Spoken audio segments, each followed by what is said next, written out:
ನಮ್ಮ ಭಾಗದಲ್ಲಿ ಮುಂಗಾರು ಮಳೆ ಕೊರತೆ ಇದೆ. ಸುಮಾರು 5% ಮಾತ್ರ ನಮ್ಮ ಬೀದರ್ ಜಿಲ್ಲೆಯಲ್ಲಿ ಬಿತ್ತಣಿಕೆ ಆಗಿದೆ.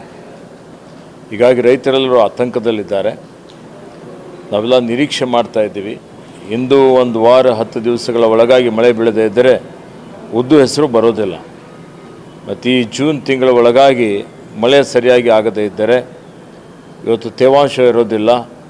ಹೀಗಾಗಿ ಇವತ್ತು ತೊಗರಿ ಸಹಿತ ಬೆಳೆ ಬರೋದಿಲ್ಲ. ಆ ರೀತಿಯಲ್ಲಿ ಇವತ್ತು ನಾವೆಲ್ಲರೂ ಪ್ರಾರ್ಥನೆ ಮಾಡ್ತಾ ಇದ್ದೀವಿ, ಸರಿಯಾದ ಸಮಯಕ್ಕೆ ಮಳೆ ಬರಬೇಕು ಅಂತೇಳಿ. ಮತ್ತು ಕುಡಿ ನೀರಿನ ಸಮಸ್ಯೆ ಬಗ್ಗೆ ನಾನು ಪಂಚಾಯತ್ ರಾಜ್ ಮತ್ತು ಗ್ರಾಮೀಣಾಭಿವೃದ್ಧಿ ಇಲಾಖೆ ಸಚಿವನಾಗಿ ಸುಮಾರು 3 ಸಲ ಪ್ರಗತಿ ಪರಿಶೀಲನೆ ಮಾಡಿದ್ದೇನೆ. ಎಲ್ಲ ಜಿಲ್ಲೆಗಳಿಗೆ ನಾವು ಈಗಾಗಲೇ ಮುಂಗಡವಾಗಿ ಹಣವನ್ನು ಕೊಟ್ಟಿದ್ದೇವೆ.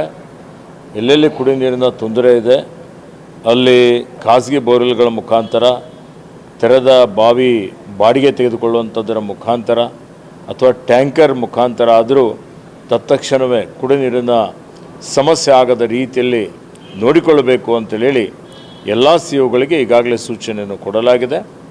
ಕುಡಿಯ ನೀರಿನ ಬಗ್ಗೆ ಯಾರೂ ಆತಂಕ ಪಡಬೇಕಾಗಿಲ್ಲ. ಇವತ್ತು ಸರ್ಕಾರ ಎಲ್ಲ ರೀತಿಯ ಕ್ರಮಗಳನ್ನು ತೆಗೆದುಕೊಂಡಿದೆ. ಮತ್ತು ಜಿಲ್ಲಾ ಮಟ್ಟದಲ್ಲಿ ಜಿಲ್ಲಾಧಿಕಾರಿಗಳು, ಜಿಲ್ಲಾ ಪಂಚಾಯಿತಿಯ ಮುಖ್ಯ ಕಾರ್ಯನಿರ್ವಹಣಾಧಿಕಾರಿಗಳು ಇವತ್ತು ನಿರಂತರವಾಗಿ ಅದಕ್ಕೆ ನಿಗಾ ವಹಿಸಿ ಕುಡಿಯುವ ನೀರಿನ ವ್ಯವಸ್ಥೆ ಮಾಡ್ತಾ ಇದ್ದಾರೆ. ಪಂಚಾಯತಿಗಳ ಮಟ್ಟದಲ್ಲಿ ಸರ್ ಈಗ ಸರಿಯಾಗಿ ಹಣ ಬಳಕೆ ಆಗೋದಿಲ್ಲ, ಶುಚಿತ್ವಕ್ಕೆ ಆದ್ಯತೆ ಕೊಡೋದಿಲ್ಲ, ಸೊ ಈ ಥರದ್ದೆಲ್ಲ ದೂರುಗಳಿದ್ದಾವೆ ಸರ್. ನೋಡಿ, ಈಗಾಗಲೇ ನಮ್ಮ ಅಧಿಕಾರಿಗಳು ಹಗಲೆಲ್ಲೂ ಇವತ್ತು ಶ್ರಮ ಮಾಡ್ತಾ ಇದ್ದಾರೆ.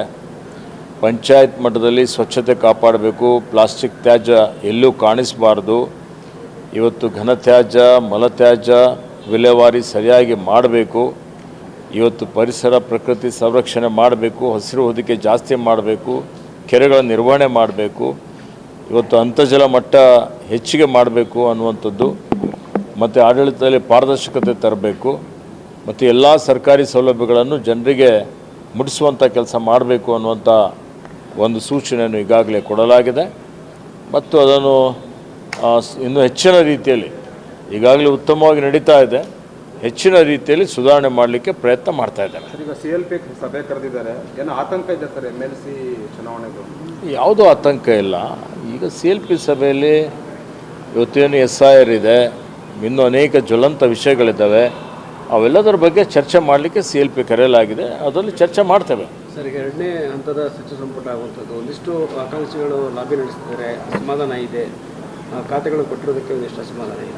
ಆಕಾಂಕ್ಷಿಗಳು ಸಹಜ ಇದೆ, ಎಲ್ಲರೂ ಮಂತ್ರಿ ಆಗಬೇಕು ಅನ್ನುವಂಥದ್ದು ಇವತ್ತು ಎಲ್ಲರ ಒಂದು ಅಪೇಕ್ಷೆನೂ ಇರ್ತದೆ, ಆ ಭಾಗದ ಅವಶ್ಯಕತೆಯೂ ಇರ್ತದೆ. ಆ ದೃಷ್ಟಿಯಿಂದ ಮಾನ್ಯ ಮುಖ್ಯಮಂತ್ರಿಗಳು, ಮಾನ್ಯ ಮಾಜಿ ಮುಖ್ಯಮಂತ್ರಿಗಳು, ನಮ್ಮ ಪಕ್ಷದ ವರಿಷ್ಠರು ಇದ್ರ ಬಗ್ಗೆ ತೀರ್ಮಾನ ಮಾಡ್ತಾರೆ. ಒಂದಿಷ್ಟು ಅಸಮಾಧಾನ ಇದೆ ಸರ್, ಈ ಖಾತೆ ಬೇಡ, ಈ ಖಾತೆ ಬೇಕು. ಕೃಷ್ಣ ಬೈರೇಗೌಡರು ಕೂಡ ಎಲ್ಲೆಲ್ಲೇ 3 ದಿವಸ ಇದ್ರು ಸರ್, ಖಾತೆ ಬೇರೆ ಕೊಡಬೇಕಾಗಿತ್ತು ಅನ್ನೋ ಇಂಗಿತ ವ್ಯಕ್ತಪಡಿಸಿದ್ದಾರೆ. ನೋಡಿ, ನನಗೆ ಅದ್ರ ಬಗ್ಗೆ ಮಾಹಿತಿ ಇಲ್ಲ. ಇವತ್ತು ಈಗಾಗಲೇ ನೋಡಿ, ರಾಮಲಿಂಗಾರೆಡ್ಡಿ ಸರ್ ಅವರು ಆ ಖಾತೆ ಜವಾಬ್ದಾರಿಯನ್ನು ವಹಿಸಿಕೊಂಡು ಇವತ್ತು ಅವರು ಪ್ರಗತಿ ಪರಿಶೀಲನೆ ಮಾಡಿದ್ದಾರೆ ಮತ್ತು ಅವರು ಕೆಲಸ ಪ್ರಾರಂಭ ಮಾಡಿದ್ದಾರೆ. ಎಲ್ಲ ಸಚಿವರು ತಮ್ಮ ತಮ್ಮ ಖಾತೆಯ ಜವಾಬ್ದಾರಿಯನ್ನು ಉತ್ತಮವಾಗಿ ನಿರ್ವಹಿಸುವಂಥ ಒಂದು ಕೆಲಸ ಮಾಡ್ತಾರೆ. ಇವತ್ತು ಸಚಿವರುಗಳು ಸಭೆ ಕರೆದಿದ್ದಾರೆ ಸರ್, ಗ್ರಾಮೀಣಾಭಿವೃದ್ಧಿಗೆ ಸಂಬಂಧಪಟ್ಟಂತೆ ಏನು ಸೂಚನೆ ಕೊಡ್ಬೋದು ಮತ್ತು ಏನು ಪೂರ್ವ ತಯಾರಿ ಮಾಡೋದಕ್ಕೆ? ನೋಡಿ, ಶುದ್ಧ ಕುಡಿಯ ನೀರು ಕೊಡುವಂಥದ್ದು ನಮ್ಮ ಆದ್ಯ ಕರ್ತವ್ಯವಾಗಿದೆ. ರಸ್ತೆ ಇದೆ, ಚರಂಡಿ ಇದೆ, ಕುಡಿಯ ನೀರು ಸಮಸ್ಯೆ ಅಥವಾ ಬೀದಿ ದೀಪ ಇದೆ, ಘನತ್ಯಾಜ್ಯ ವಿಲೇವಾರಿ, ಮಲತ್ಯಾಜ್ಯ ವಿಲೇವಾರಿ, ಆ ಗ್ರಾಮದ ಅಭಿವೃದ್ಧಿ, ಆಸ್ತಿ ನಿರ್ಮಾಣ ಮಾಡುವಂಥದ್ದು, ಶಿಕ್ಷಣ, ಆರೋಗ್ಯ, ಗ್ರಾಮೀಣಾಭಿವೃದ್ಧಿಗೆ ಎಲ್ಲವೂ ಬರ್ತದೆ. 61% ಜನ ಗ್ರಾಮೀಣ ಭಾಗದಲ್ಲಿ ವಾಸ ಮಾಡ್ತಾ ಇದ್ದಾರೆ. ಅವರ ಜೀವನ ಮಟ್ಟ ಸುಧಾರಣೆ ಮಾಡುವಂಥದ್ದು ನಮ್ಮೆಲ್ಲರ ಜವಾಬ್ದಾರಿಯಾಗಿದೆ. ಹೀಗಾಗಿ ಇವತ್ತೆಲ್ಲ COಗಳು ಬಂದಿದ್ದಾರೆ, DC ಅವರು ಬಂದಿದ್ದಾರೆ. ಇವತ್ತು ಚರ್ಚೆ ಆಗ್ತದೆ. ಈ ರಸಗೊಬ್ಬರ ಪೂರೈಕೆ ಆಗ್ತಾ ಇಲ್ಲ, ರೈತರು ದೊಡ್ಡ ಮಟ್ಟದ ಪ್ರತಿಭಟನೆ. ಇಡೀ ರಸಗೊಬ್ಬರ ಬರೀ 30% ಮಾತ್ರ ಕೇಂದ್ರ ಸರ್ಕಾರ ಪೂರೈಕೆ ಮಾಡಿದೆ. ರಾಜ್ಯಗಳಿಗೆ ರಸಗೊಬ್ಬರ ಕೊಡುವಂಥ ಜವಾಬ್ದಾರಿ ಕೇಂದ್ರ ಸರ್ಕಾರದಿದೆ. ಹೀಗಾಗಿ ಕೇಂದ್ರ ಸರ್ಕಾರ ರಸಗೊಬ್ಬರ ಪೂರೈಕೆ ಮಾಡಬೇಕು, ಎಷ್ಟು ಅವಶ್ಯಕತೆ ಇದೆ ಅಷ್ಟು ಮಾಡಬೇಕು ಅನ್ನುವಂಥ ಒತ್ತಾಯವನ್ನು ಮಾಡ್ತೇನೆ. ರಾಜ್ಯ ಸರ್ಕಾರದಿಂದ ಎಷ್ಟಿದೆ ಅಂತ ಈ ಮಾಹಿತಿ ಕೊಡ್ತೀರಾ ಸರ್? ಇವತ್ತು ಮಾಹಿತಿ ಇವತ್ತು ಕೊಡ್ತೇವೆ.